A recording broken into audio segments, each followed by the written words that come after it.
கதாநாயக பிம்பங்கிறது கிட்டத்தட்ட ஒரு light house மாதிரி.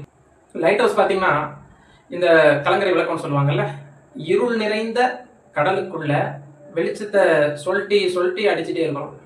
அந்த வெளிச்சத்த வந்து பாய்ச்சிக் கொண்டே இருக்கும். இருள் நிறைந்த கடலுக்குள்ள. அது எந்த ஒரு படகை பார்த்தோ, கட்டுமரத்த பார்த்தோலாம் அது அந்த வெளிச்சத்த வீசுவது கிடையாது. அதோட நோக்கம் அந்த வெளிச்சத்த வீசிக்கிட்டே இருக்கும். எதையும் குறி வச்சு பண்றது கிடையாது. ஆனா, ஒவ்வொரு படகுகளும் தங்களை அந்த கலங்கரை விளக்கத்தோட கனெக்ட் பண்ணி தான் பயணம் செய்யும்.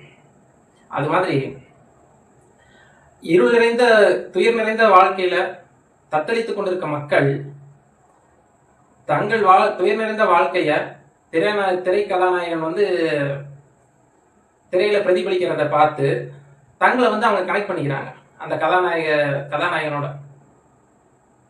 அந்த திரை கதாநாயகனுக்கு வந்து இந்த மக்களோட பிரச்சனையோ, இந்த மக்களுக்கு எல்லாம் தெரியாது.